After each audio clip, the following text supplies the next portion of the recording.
Sent from Disneyland, history in our hand. So much to say about yesterday and the decades we have spanned.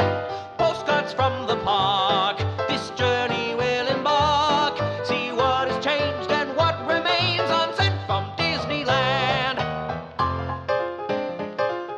Sent from Disneyland. Welcome to the Sent from Disneyland podcast. Here age relives fond memories of the past. If it's your first time joining us, welcome. On this podcast, we'll take a journey into the past and explore Disneyland, Disneyland history, and more, with mementos, snapshots, souvenirs, and postcards sent from Disneyland, from 1955 to the present.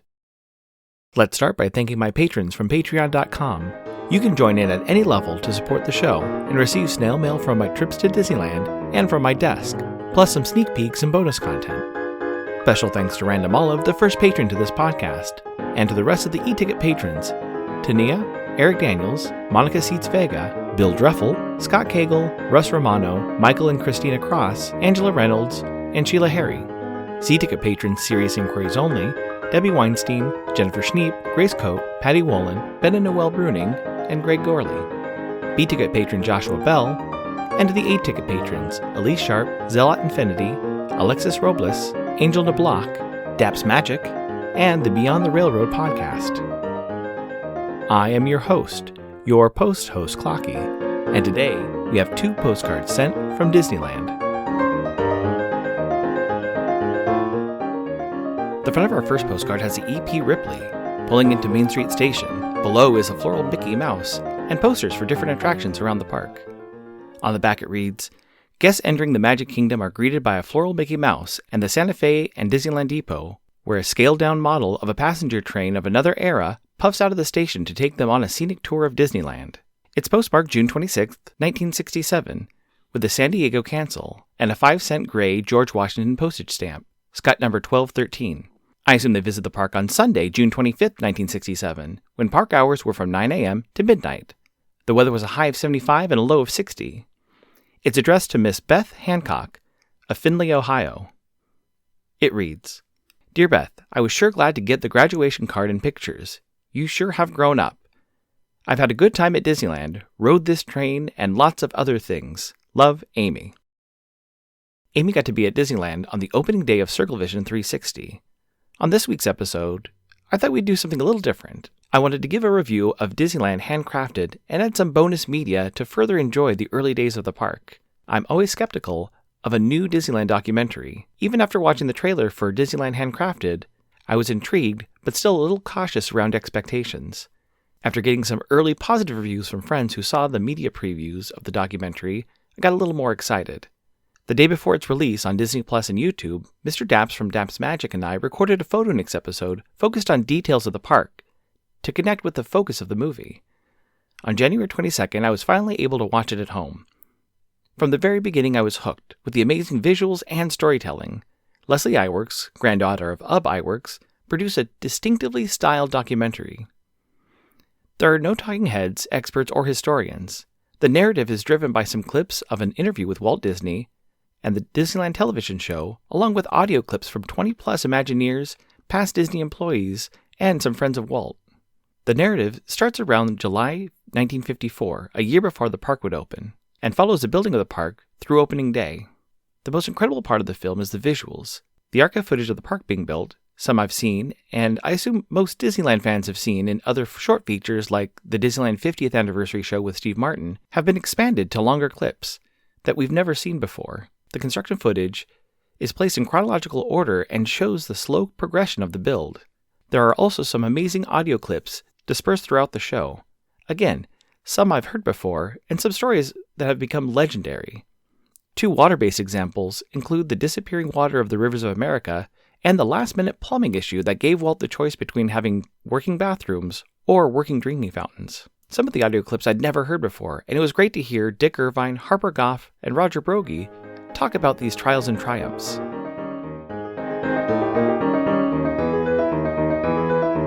Add some flair to your mail by checking out stamps at Enfield Post. You can explore different stamp options on our Etsy site, grab some great deals by following EP Sunday Sales on Instagram, or create something special and have her design a stamp array for your invitation or celebration. You can head over to enfieldpost.com and explore all the different vintage postage stamps you can use on your next card or letter. That's ENFIELDPOST on Instagram and enfieldpost.com for your wedding and vintage postage needs. Enfield Post is the official postage stamp sponsor of the Sent from Disneyland podcast. The front of our next postcard has the Chicken of the Sea pirate ship in Skull Rock. You can see guests walking on the bridge behind the ship, and a cast member dressed as a pirate near the bow. On the back it reads, Pirate Ship. Guests in Fantasyland enjoy visiting aboard the pirate ship as it lays anchor in the cove at Skull Rock. A picturesque setting from the story of Peter Pan.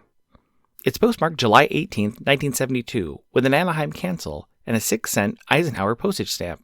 It's got number 1393.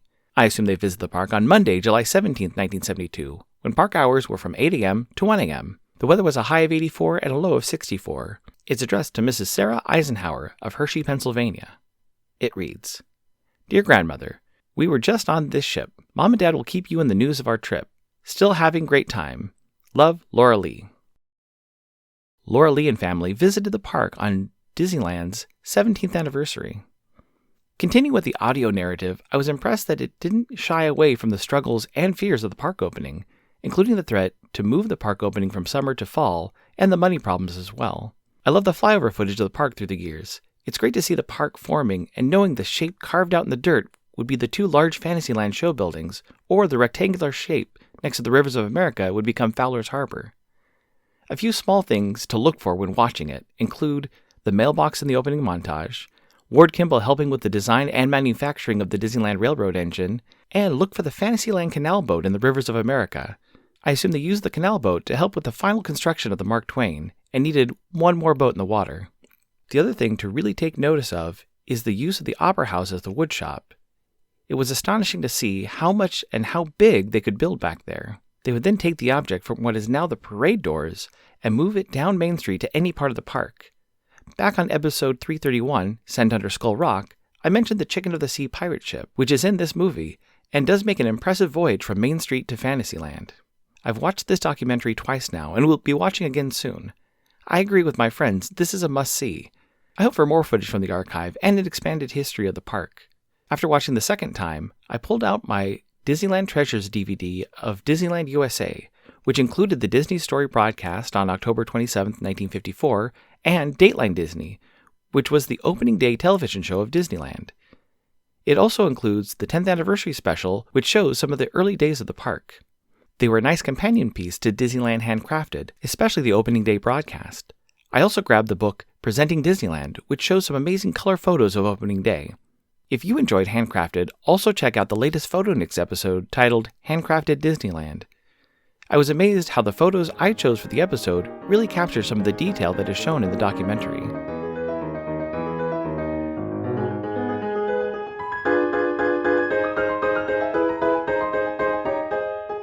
My incoming postcard is sponsored by the Art Throwdown. Art Throwdown, or ATD, is a craft hour on Instagram, starting at 9 p.m. Eastern or 6 Pacific. Art Throwdown is a wonderful community of artists who love to share their craft, from creating sticker postcards and coloring techniques to intricate paper cutting and unique crafting. It's always a treat to watch a show and occasionally get some one-of-a-kind postcards from the group. Each host brings something a little different to each show. I'll list some of the regular hosts, or you can follow Russ Romano 2021 on Instagram. The front of my incoming postcard has a man carrying flowers up a rocky area. At the bottom it reads, Raising Hell and Still Raising Hell, Devil's Hangout, Grand Cayman Islands. On the back it reads, Ivan Farrington. This gentleman was raised in hell. He traveled the world over, and now he's back in hell. When he is told to go to hell, he always says, I was raised there. It's postmarked January 13th, 2026, with a Hell, Grand Cayman Island cancel, and a 20-cent, 120 years Cayman Registry yacht postage stamp. It reads, Hello from Hell, Alex. Thank you so much for the postcard, Alex. I love places with great names like Hell, and the fact that they have an area known as the Devil's Hangout. Sounds like a great place to experience. It's also great to have some fun postcards from the location.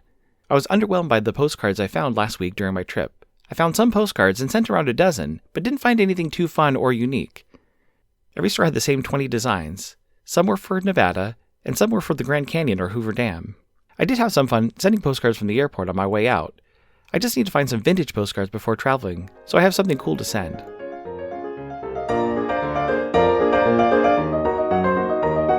Thanks for listening to Sent from Disneyland. If you enjoyed this podcast, please subscribe and tell your friends. It would also help to leave a 5-star rating and comment on whatever podcast platform you use.